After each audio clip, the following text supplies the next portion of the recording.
Coming to you from a basement studio somewhere down under. It's the 80s Show with Australia's Retro Man. On tonight's show, Retro Man talks about the Shadows' 25th Silver Anniversary Tour. Well, what are we waiting for? Lights, camera, Retro Man. G'day viewers, Retro Man here and welcome to the 80s Show. Now if you've been watching the channel, you may have noticed that I've done a few videos on singer Cliff Richard. Now today I'll be talking about his original backing band known as The Shadows. Yes, The Shadows are guitar instrumentalists, and originally back in 1958, Cliff and The Shadows got together and they had a number of hits. And then all of a sudden the Shadows decided we want to try and get some music of our own out there and sort of break out a little bit away from Cliff. And one of their early songs was one I'm sure you know, called Apache.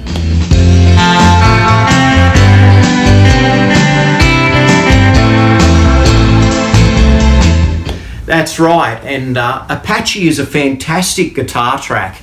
It's highly memorable all around the world. It's got a great beat, a great sound. And at the time, there was a little bit of reservation as to whether the Shadows could make it on their own without Cliff. And of course, they were talented musicians, but what was going to take them to the next level? And Apache was that song. And the guys behind the scenes felt that, hey, there was Cliff Richard and the Shadows, and this time the Shadows, should we test the market? Well, what they actually did was something very interesting. They went The Shadows with Cliff Richard for the Apache release. And how that came about is they felt, well, maybe we should have Cliff still in there somewhere. And when Apache begins, you know, at the start, well, those drum beats are actually done by Cliff. So that's how they could get away with it.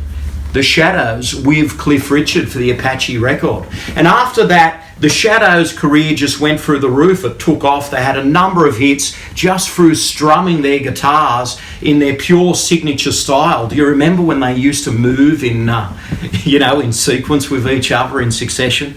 And it was fantastic. And the Shadows actually celebrated their 25th anniversary in 83-84, and they went on tour in England and the UK and right across Europe, and they made their way down under to Australia.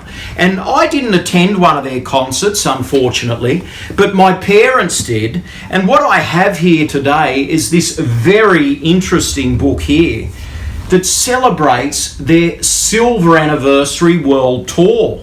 This silver guide here is what you bought when you attended a Shadows concert back in 83-84. And I'm sure that it would be great to take a look inside.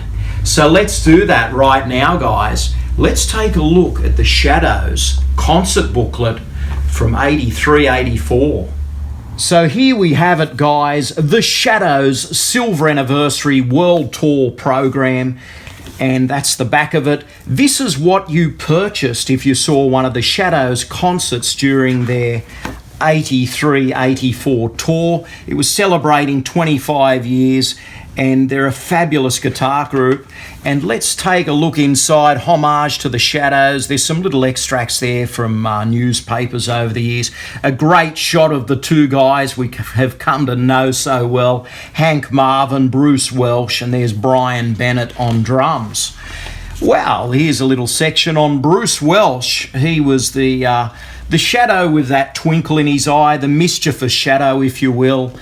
He had a bit of a relationship with Olivia Newton-John, that singer from Australia back in the day, and he's a fantastic guitarist, and that's a neat little write-up on Bruce Welch. Now, here's a bit more on the Shadows and an appreciation of their stylings. And we have Hank, that's right, the guitar virtuoso, Mr. Hank Marvin.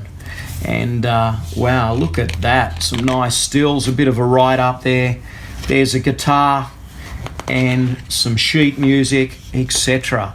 Congratulations to the Shadows on their Silver Jubilee. There's the boys again right there.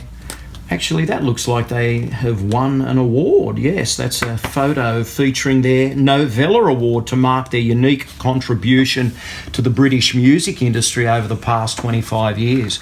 And there's Brian Bennett, the famous Shadows drummer, and at the time he was using Pearl drums.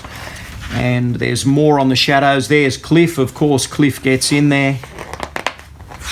And there's a couple of other photos here. The Story of the Shadows was a book they had out at the time that included a foreword by Cliff. And they re-released one of their albums there, 20 Golden Greats at the time.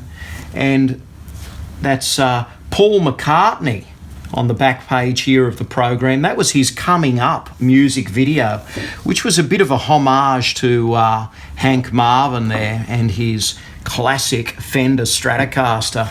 So there we have it. That's the Silver Anniversary World Tour program for the Shadows when they came to Australia back in the early 80s.